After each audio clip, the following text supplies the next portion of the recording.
Movie start होती है। हम देखते हैं 2620 का समय और खानदाक शहर को, जहाँ पर एक कोम नाम का राजा होता है जो कि काफी मगरूर और तानाशाह होता है। ये राजा दुनिया पे राज करना चाहता था, जिसके लिए उसे एक ताज की जरूरत थी। इस ताज में 6 भगवानों की शक्तियां थी, लेकिन इस ताज को एक विशेष धातु से बनाया जाता था जिसका नाम इटर्नियम था, जो कि खानदाक शहर में पाया जाता था। उस घमंडी राजा का खानदाक शहर में राज था। वह जबरदस्ती खानदाक शहर के लोगों को बंदी बनाकर उनसे काम कराया करता था।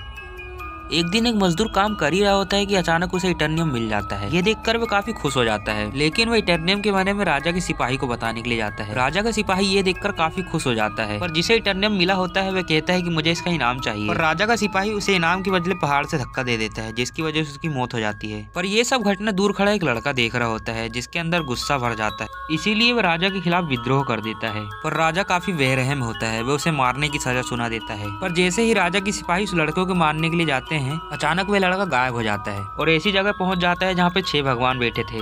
उस जगह से उस लड़के को भगवान ने ही गायब किया होता है, क्योंकि भगवान को भी लगता था इतने सालों में उस राजा के खिलाफ बगावत करने का साहस उस लड़के में है, इसलिए भगवान ने उसे चुना होता है। और वह 6 भगवान मिलकर उसे अनेक शक्तियां प्रदान कर देते हैं खुश होकर। इधर हम उस राजा को देखते हैं जिसने इटर्नियम से ताज को बनवा लिया होता है, पर वह जैसे उसे पहनने के लिए जाता है वहाँ पे ब्लैक एडम आ जाता है। उस राजा और ब्लैक एडम के बीच एक लंबी लड़ाई होती है, जिसमें सब कुछ तहस महस हो जाता है और खानदाक शहर वीरान हो जाता है। फिर हम 5000 साल बाद का समय देखते हैं। खानदाक शहर काफी चमक धमक से भर जाता है, पर इस शहर पर अब भी उस राजा की तरह ही कुछ माफियाओं का राज था, जो सब पे अपना हुक्म चलाते थे और कहीं भी कुछ भी कर देते थे। उनके लिए यह शहर उनकी मुट्ठी में था। फिर हम मूवी के सेकंड कैरेक्टर को देखते हैं, जिसका नाम एड्रियाना होता है, और उसके कुछ साथियों को देखते हैं जो कि आर्कियोलॉजिस्ट होते हैं, यानी कि पुराने चीजों की खोजबीन करने वाले, उनकी जांच करने वाले। एड्रियाना और उसकी टीम इटर्नियम धातु से बने ताज की तलाश अभी भी कर रहे होते हैं, इसीलिए वे सब उस राजा के महल की ओर जाते हैं, जो कि अब वीरान हो चुका होता है। थोड़ा सफर करने के बाद वो लोग वहाँ पे पहुंच जाते हैं। एड्रियाना और उसके 3 साथी उस महल के अंदर जाते हैं, जहाँ पर उन्हें अंदर जाते ही कई प्रकार की नक्काशी दिखाई देती है, जो कि काफी पुरानी होती है और उस पर मंत्र लिखा होता है। एड्रियाना के साथी को अचानक गोली लग जाती है, जो कि बाहर खड़ा होता है, क्योंकि ये गोली माफिया के लोगों ने चलाई होती है, क्योंकि इन माफिया के लोगों को भी उस ताज की तलाश थी। एड्रियाना अपनी तलाश उस महल के अंदर जारी रखती है, जहाँ पर जमीन पे उसे कुछ लिखा हुआ दिखाई देता है, तो उसे पढ़ने लगती है, जिसके बाद वो लोग आगे बढ़ जाते हैं, जहाँ पर ऊपर उन्हें वही ताज दिखाई देता है। यह देखकर एड्रियाना की खुशी का ठिकाना नहीं रहता। वह जल्दी से उसे लेने के लिए जाती है ऊपर और उसे हासिल कर लेती है। पर तभी वहाँ पे माफिया के लोग आ जाते हैं और एड्रियाना के साथी को पकड़ लेते हैं। एड्रियाना वहाँ से भागने लगती है, लेकिन माफिया के लोगों ने एड्रियाना के साथी पर गन पॉइंट कर लिया होता है और कहते हैं कि अगर तुम बाहर नहीं आए तो हम इसका भेजा उड़ा देंगे। इसीलिए एड्रियाना बाहर आ जाती है। माफिया के लोग उसे नीचे बिठाकर गोली मारने वाले होते हैं, लेकिन तभी एड्रियाना नीचे लिखे मंत्रों को पढ़ देती है, जो कि होता है सेजान, जिसकी वजह से एक जोरदार धमाका होता है। हम देखते हैं कि ब्लैक एडम जिंदा हो जाता है, जो कि एक एक करके माफिया के लोगों को मार देता है और फिर बाहर जाता है और देखता है कि माफिया के आदमी अभी भी हैं। ब्लैक एडम सबका काफी बहादुरी से मुकाबला करता है और वहाँ पे काफी घमासान मुकाबला हो जाता है। इधर एड्रियाना और उसके साथी वहाँ से भागने का सोचते हैं, तभी वहाँ पे ब्लैक एडम आ जाता है। इधर माफिया का आदमी ब्लैक एडम को उड़ाने का सोचता है, लेकिन ब्लैक एडम उस चीज को पकड़ लेता है, जिसके बाद वहाँ पे एक जोरदार धमाका होता है, जिसकी वजह से ब्लैक एडम बेहोश हो जाता है, क्योंकि वो चीज इटर्नियम धातु की बनी होती है। इससे पता चलता है कि इटर्नियम ब्लैक एडम की कमजोरी है। एड्रियाना जब ब्लैक एडम को बेहोश देखती है तो अपने साथ ले जाती है। फिर हम एड्रियाना के साथी को देखते हैं, आमिर को। दरअसल दोस्तों माफिया का हेड होता है आमिर, और वो एड्रियाना के साथ इसलिए अब तक साथ में था क्योंकि उसे क्राउन की तलाश थी। फिर हम हॉकमैन को देखते हैं, जो कि जस्टिस सोसाइटी का मेंबर होता है। यह सोसाइटी बुरी शक्तियों को अपने शहर में आने से रोकती थी। हॉकमैन को उसके हेड बताते हैं कि ब्लैक एडम जिंदा हो चुका है और शहर में तबाही मचा रहा है, तो तुम्हें अपनी टीम के साथ उसे रोकना होगा। हॉकमैन की टीम में एक साइक्लोन नाम की लड़की होती है, दूसरा एटम स्मैशर और तीसरे काफी एक्सपीरियंस मैन होते हैं, जिनका नाम मिस्टर फेट होता है।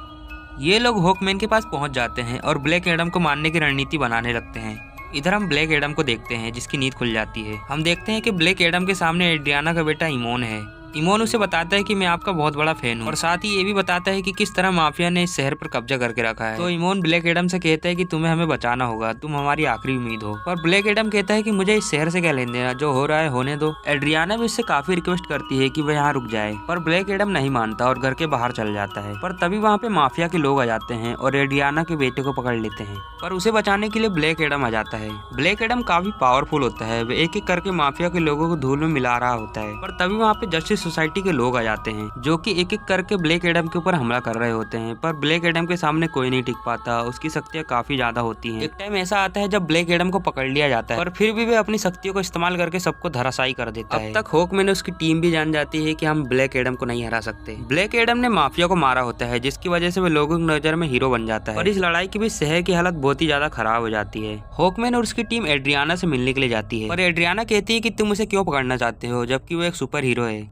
लेकिन हॉकमैन कहता है कि वो सुपर हीरो नहीं है, उसने इस शहर को ध्वस्त कर दिया और ऐसा ही उसने 5-4 साल पहले किया था राजा के दरबार में। वह गुस्से में आकर राजा पे हमला कर दिया, जिसकी वजह से खानदक शहर वीरान हो गया। जब ये सच्चाई एड्रियाना सुनती है तो वह हॉकमैन की टीम को ब्लैक एडम के पास लेके जाती है। एड्रियाना ब्लैक एडम से पूछती है कि क्या है सच्चाई, तो ब्लैक एडम बताता है कि हाँ, मैंने राजा के दरबार पे हमला किया, जिसकी वजह से खानदक शहर वीरान हो गया, क्योंकि मुझे मेरे गुस्से पे कंट्रोल नहीं था।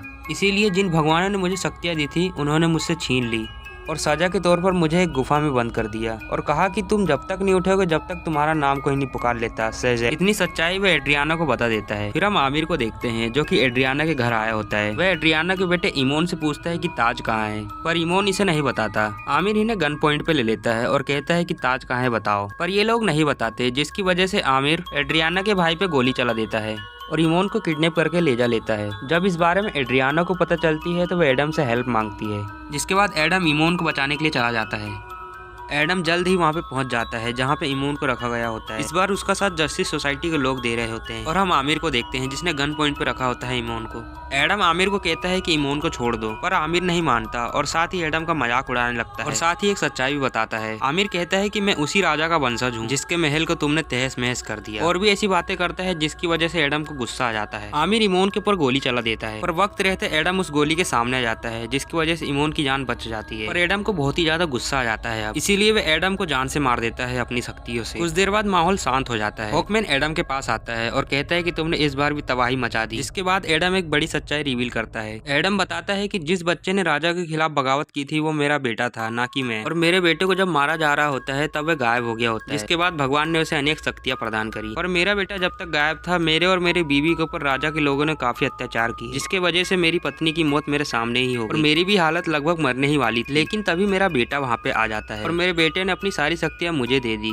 जिसके बाद मैं तो काफी शक्तिशाली बन गया और मेरे बेटे को भी देखते ही देखते मेरे सामने मार दिया गया। इसीलिए मैंने गुस्से में आकर राजा के महल को तोड़ दिया। पर एडम अब थक चुका होता है। वह कहता है कि मुझे रेस्ट चाहिए और मेरा ये जो रूप है मैं उसे त्यागना चाहता हूँ और ऐसी कोई भी गलती नहीं करना चाहता जिसकी वजह से किसी को नुकसान हो। तो हॉकमैन कहता है कि ऐसा तो सिर्फ सुजैन बोलने से हो सकता है, तो एडम सुजैन बोल देता है, जिसकी वजह से वह नॉर्मल फॉर्म में आ जाता है। जिसके बाद एडम के मुंह पे एक विशेष प्रकार का डिवाइस लगाया जाता है, जिसकी वजह से सुजैन ना बोल पाए और समुद्र के अंदर छोड़ दिया जाता है। फिर हम उसी आमिर को देखते हैं जो कि मर चुका होता है और नर्क में चला जाता है। दरअसल दोस्तों, जब आमिर को एडम मार रहा होता है तब उसने ताज को पहन लिया होता है, जिसकी वजह से हेल में जाने के बाद भी वो जिंदा होता है। आमिर को इन सब के बारे में पहले से पता होता है और ये इसका प्लान का हिस्सा होता है। आमिर हेल में जाकर नर्क के देवता से साझेदारी करना चाहता था और एविल गॉड बनना चाहता था, यानी कि सवाग। अब हम देखते हैं कि आमिर अब सवाग बन चुका होता है, उसके अंदर अनेक शक्ति आ गई होती है और वह खानदक शहर आ जाता है एडम से लड़ने के लिए। पर एडम समुद्र में होता है, जिसकी वजह से जस्टिस सोसाइटी वो युद्ध लड़ती है। पर जस्टिस सोसाइटी के लोग जल्दी समझ जाते हैं कि ये उनके बस की बात नहीं है, इसके लिए उन्हें एडम को ही बुलाना होगा। इसीलिए डॉक्टर फेट अपनी शक्तियों से एडम को जगह देते हैं, जिसके बाद सवाग और ब्लैक एडम के बीच एक घमासान लड़ाई हो जाती है। अंत में ब्लैक एडम सवाग के सिर के 2 टुकड़े कर देता है, जिसकी वजह से उसकी मौत हो जाती है। फिर ब्लैक एडम उस राजा की गद्दी पर जाके बैठ जाता है। फिर हम देखते हैं ब्लैक एडम को जस्टिस सोसाइटी ने बुलाया होता है, यह बताने के लिए कि आज से तुम खानदक शहर के रक्षक होंगे। पर एडम खानदक की रक्षा करने से मना कर देता है, जिसके बाद हमें सुपरमैन को दिखाया जाता है, जिसके बाद ये सीन कट जाता है।